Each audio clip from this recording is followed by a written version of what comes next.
And we completed 25 years of the transplant law in India. And over the next 10 minutes, I'm going to tell you what this means to the country. So as Ganesh said, 94, the law was passed for the first time. And after that, it subsequently underwent some amendments in 2011 and 14. And a lot has changed after the law was passed in 94.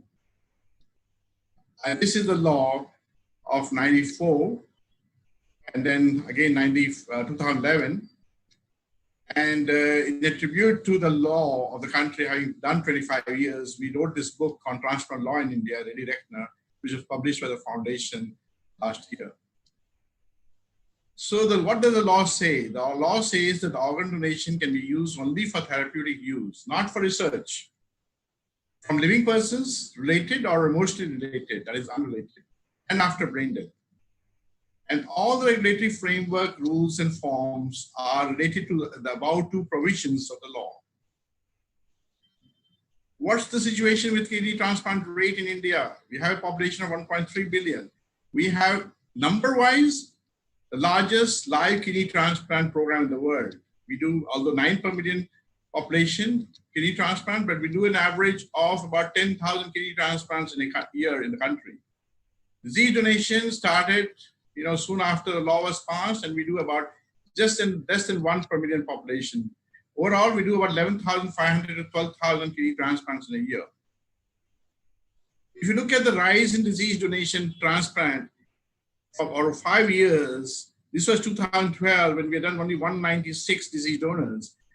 And come 2017, we had done about 900 odd disease donors. And that resulted in almost 1,600 odd kidneys. So the disease donation rate went up almost 5 times in 6 years. And what has changed in the last 10 years is that donor kidneys are being transplanted more frequently from disease donors, and approximately we've done 5,000 such kidneys in the last about 10 years. The law has, as Ganesh said, two provisions in the law. One is a regulatory and two agencies in the law. One is a regulatory and enforcement agency, and called the appropriate authority. This is a state-appointed committee for permission and monitoring of hospitals for transplant. And then there is an authorization committee which gives clearance for distant living donors or emotionally unrelated donors, so that there is no commercial motivation in the donation process. So this is to eradicate the organ commerce, for which India was, kind of so well known in the past. The law itself defines a living person who can donate. It goes on, in 2011, it has enlarged the provisions, and near relatives are defined as spouse, parents, children, brothers, sister, grandparents. And if there are any others, they can be only by approval of government authorization committees.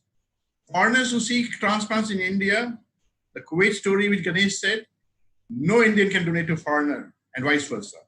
Disease donors only to foreigners if no Indian recipient is available on the waiting list. And foreigners in the living situation face an external committee to authorize donation and transplantation. They need to do HLA, sometimes DNA to authenticate the relationship. All documents of relationship needs to be attested by the embassy. These are the consent forms for living donations. Many consent forms. There are 3 consent forms, form 1, 2, 3 for near relative, spouse, and unrelated donors separately. There's a medical fitness consent form, genetic relation form, spouse donation form. There's a joint application by donor and recipient. And these consent forms are like an affidavit. When a donor writes this consent form and signs it, they give all the proof, and they need to be attested by a notary public. Remember that the consent form needs to be attested by a notary public. And what it says is so many words that I solemnly affirm that I have been told about this act. I understand the nature of criminal offense referred to the section. No payment of money or money's worth has been provided to me by this section. Full explanation of the nature of medical procedure is there. I may withdraw the consent anytime, and then they need to sign, and then this needs to be authorized by a notary. So this is like an affidavit. And that's why when something goes wrong, the donor gets arrested, the recipient gets arrested, the doctors can get arrested. That's why the law is very tough. I think we have the toughest law in the world. I've seen many laws around the world, but no law goes into such detailing. More consent form in living donation. For swab donation, there is a form, of, and then for foreign donors, there is a form. So what has changed in transplant law? In 1994, the onus of proving relationship between the donor and the recipient was more on the authorization committee. But now in 2011-14, a lot of detailing has been done in the forms itself, in the law itself, and the onus of proving relationship is with the doctors and hospitals. And this is what happened when, the authorization committee itself has been given, previously had very limited powers. But now they have unlimited powers of civil code. They can order arrest of doctors if they want. And this is what happened in the Hiranandani case, unfortunately. Unfortunately, 5 doctors were arrested under the Section 19 of THO Act. And more arrests have taken place because of this act and the civil code power which has been given to the authorization committee. This is unfortunate, but that's the reality. Since 2016, the number of cases registered in the National Register for all this unrelated donation and Crime Bureau has gone down from 15 in 2015 to 7 in 2016 after the Hiranandani case. The penalties have been enhanced in the 2011 Amended Act. Removal of organs without authority or permission, doctor goes to prison for 10 years, fine can be up to $40,000 or 20 lakhs. And the first offense, deregistration for 2 years, second offense, permanent deregistration. Same thing for brokers and middlemen. Violations can lead to heavy fines. Legal requirement for surgeons in living donor, make sure no commercial intent is there between the donor and the recipient. You need to evaluate donor and recipient together and other family members. You need to see your body language. You need to scrutinize the donor and recipient documents. Spend some time with that. Have a good, smart transplant coordinator who can go into the great detail, who can follow the donor and recipient. I know we are not meant to police, but unfortunately we have to do that. If in doubt, refuse donation. Don't do the surgery. So the surgeon's responsibility and accountability as per the law is the same as the nephrologist. You can't shy away, saying the nephrologist is the one who is looking after everything. In disease donation, you need to create safeguards in the system.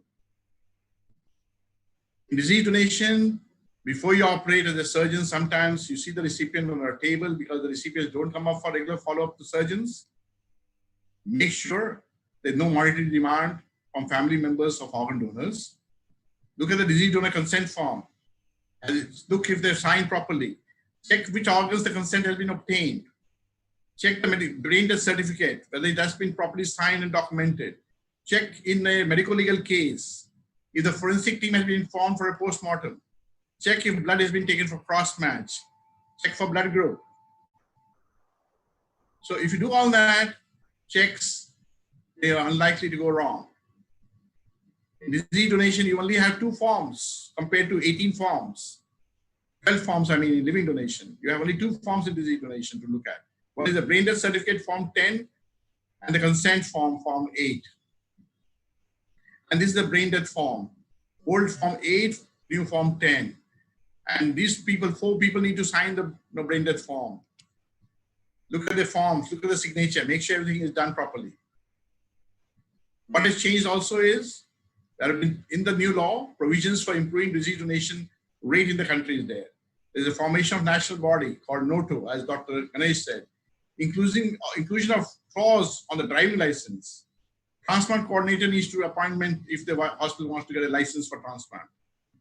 What has also changed is the required request which has come in, which means if there's brain death, you need to ask for organs in the ICU. This is a provision as well. This is the mandated choice on driving license to improve disease donation. This happened last year. Now you have a clause on driving license. You can opt for being an organ donor, just like US, just like many other countries. The law also wants to increase the donor pool. Living donors swap donations, as Ganesh said, is allowed. And in disease donation, a license can be given not only to a hospital to do transplant, but the license can also be given to smaller hospitals where donor may be. And these hospitals are called non-transplant organ retrieval centers, where you can retrieve organs, but you can't transplant. Most of the disease donation in India at the moment are in medical legal cases where there is a road traffic accident and that leads to brain death. So 76% of brain deaths in Tamil Nadu are due to road traffic accidents in the last 5 years, and that required inquest and post-mortem. So in summary, if you compare the law for living versus disease donation is elective surgery, disease donation is emergency surgery, usually in middle of night. For a living donation in India, it will take an average of 4 to 12 weeks to get a transplant done because there are a lot of bureaucratic process to go through. Disease donation usually occurs in 2 to 3 days. In a living donation, there is always a little doubt about the donor, who he is. Although he says that it is related, sometimes they still have unrelated people going on, and doing the papers and getting it, and there is a commercial intent. In cadaver, the donor is anonymous for the recipient. And for a single transplantation in living donation, the whole bureaucratic process can take 1 month to 90 days, almost 3 months. Whereas in disease donation, multiple organ donations take place and the activity is very intense for 48 to 72 hours. In living donations, multiple scams have taken place. Doctors, hospitals have been implicated, as I showed you. And as Ganesh has already also said, in disease donation, thankfully in 25 years, there have been no major scams, except sometimes there have been issues regarding allocation, which has been flashed in the newspapers. Just like one of the news, we said the Indian heart beats for the foreigner, which was actually not true, later on disproved, fabricated news. So other than that, we've not had any major scams or those kind of things in disease donation. In my kind of, I think the way forward for this country, as the numbers will increase as we go forward, is disease donation. Doing donation will continue to be very important, I'm sure, and they will form a part of the pool. But I hope with the increase in disease donation, the stress on the living donation, the stress for, just where there's very few family members, and when they go for unrelated donation and with the commercial intent will stop in this country. With this, I'll finish with this famous quote from Joseph Murray: "Service to the society is the rent we pay for living on this planet." Thank you very much. Thank you, Sunil Shroff, for the very exhaustive talk. You have described all the requirements and the changes that has happened in our Transplantation Act. There is one question specifically for you, and I know you're going for another webinar. And before you leave, I'll ask that question. This question is from Dr. Manish Pandey. What he's asking is, when a urologist who has done an MCH or a DNB does not have the requisite 3-year training in renal transplantation, how many more years of training does he have to do once he becomes a urologist? If you're not worked in transplant program, it is always good to go for a fellowship or work in a major institute where they do transplants and get your hands-on experience.